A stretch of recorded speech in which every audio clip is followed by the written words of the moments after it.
श्री गणेशाय नमः। ओम नमो भगवते वासुदेवाय।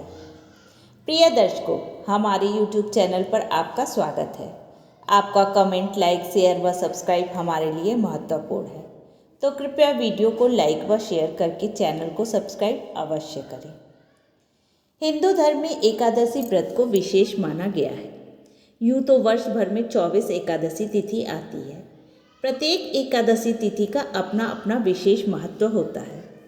मार्गशीर्ष माह में कृष्ण पक्ष की एकादशी तिथि को उत्पन्ना या उत्पत्ति एकादशी कहा जाता है।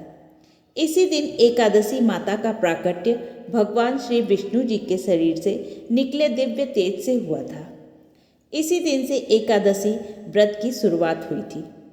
जो भक्त पूरे वर्ष भर की एकादशी का व्रत रखना चाहते हैं, उन्हें अपने व्रत का आरंभ इसी एकादशी से करना चाहिए। एकादशी के दिन भक्ति भाव से भगवान श्री हरि व माता लक्ष्मी व एकादशी माता को धूप, दीप, पुष्प, नैवेद्य अर्पित करना चाहिए। भगवान विष्णु जी को तुलसी दल अवश्य अर्पित करना चाहिए, परंतु एकादशी के दिन तुलसी दल नहीं तोड़ना चाहिए। उत्पन्ना एकादशी की कथा। एक समय धर्मराज युधिष्ठिर ने अपने सखा श्री कृष्ण से पूछा कि हे मधुसूदन, एकादशी व्रत किस विधि से किया जाता है और इस व्रत को करने से क्या फल प्राप्त होता है? आप कृपा करके मुझसे कहिए। तब श्री कृष्ण कहने लगे, हे युधिष्ठिर, मैं तुमसे एकादशी व्रत का महात्म्य कहता हूँ, ध्यानपूर्वक सुनो। सर्वप्रथम मार्गशीर्ष की कृष्ण पक्ष की एकादशी से इस व्रत को प्रारंभ करना चाहिए। 10वीं तिथि को सायंकाल भोजन के उपरांत दातुन करें, ताकि अन्न का कोई अंश मुंह में न रह जाए। एकादशी के दिन प्रातः ब्रह्म मुहूर्त में उठकर सर्वप्रथम व्रत का संकल्प लेना चाहिए।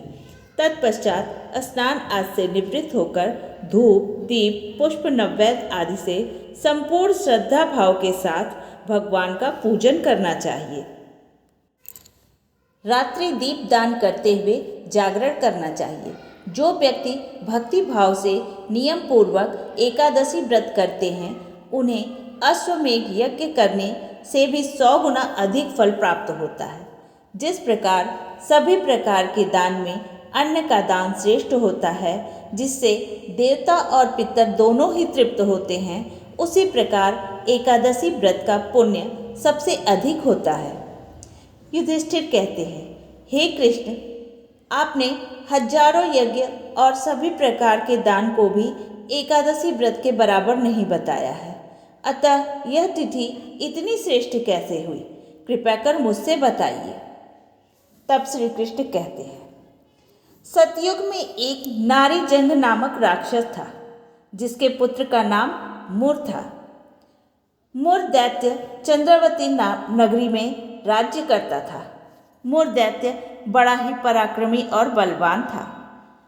दैत्य मुर ने अपने बल से इंद्र, वरुण, यम आदि सभी देवताओं के स्थान पर अपना आधिपत्य स्थापित कर लिया था।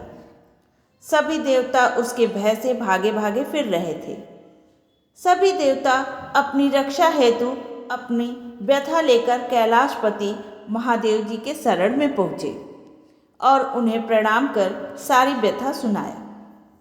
देवाधिदेव महादेव ने इस परेशानी के निवारण के लिए जगत के पालनहार भगवान विष्णु जी के पास जाने को कहा।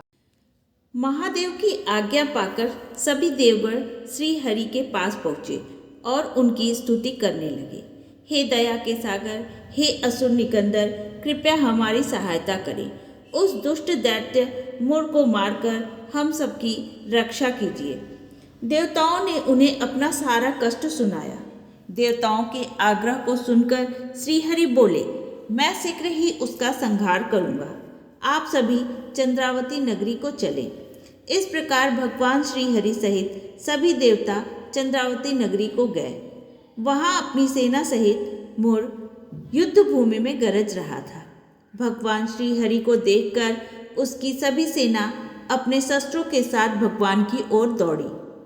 भगवान श्रीहरि ने क्षण भर में सभी सेना का संहार कर डाला। अब अकेला दैत्य मुर ही भगवान के साथ कई वर्षों तक युद्ध करता रहा। मोर दैत्य भगवान पर जितने शस्त्रों को छोड़ता, भगवान अपने शस्त्र से उसके शस्त्र का नाश कर देते। तत्पश्चात कई वर्षों तक उनके बीच मल्ल युद्ध भी चला। 10,000 वर्षों तक युद्ध के पश्चात दैत्य मोर हारा नहीं। तब भगवान श्री हरि ने लीला रची और वह युद्ध भूमि से अंतर्ध्यान होकर बद्रिका आश्रम चले गए। वहाँ हेमवती नामक सुंदर गुफा थी। यह गुफा 12 योजन लंबी थी और उसका एक ही द्वार था। भगवान श्री हरि विश्राम करने के लिए उस गुफा में प्रवेश किए और वहाँ योग निद्रा की गोद में सो गए। इधर मोर दैत्य भी उन्हें ढूंढता ढूंढता वहाँ आ गया और भगवान को सोया देखकर उन्हें मारने के लिए उद्यत हुआ। तभी भगवान श्री हरि के शरीर से उज्ज्वल कांतिमय रूप वाली देवी शस्त्रों के साथ प्रकट हुई। देवी ने उस राक्षस का वध कर डाला। अब भगवान श्री हरि जब योग निद्रा से उठे तो उस तेजस्वी देवी को देखकर पूछने लगे, हे देवी, आप कौन हैं और इस असुर का वध किसने किया? तब देवी ने विनम्रता से कहा, हे पुरुषोत्तम भगवान श्री हरि, मैं आपके शरीर के दिव्य तेज से उत्पन्न हुई हूँ। यह दैत्य आपको क्षति पहुँचाना चाहता था, इसलिए मैंने इसका वध कर दिया। यह सुन भगवान अत्यंत प्रसन्न हुए और बोले, आपने सभी देवताओं को इस संकट से बचाया है। मैं आपके पराक्रम से अति प्रसन्न हूँ, अतः मैं आपको वरदान देना चाहता हूँ। आपका जन्म एकादशी के दिन हुआ है और आप मेरे शरीर के तेज से उत्पन्न हुई हैं, अतः आप विश्व में उत्पन्ना एकादशी के नाम से पूजी जाएंगी। आपके भक्त भी वही होंगे जो मेरे भक्त होंगे।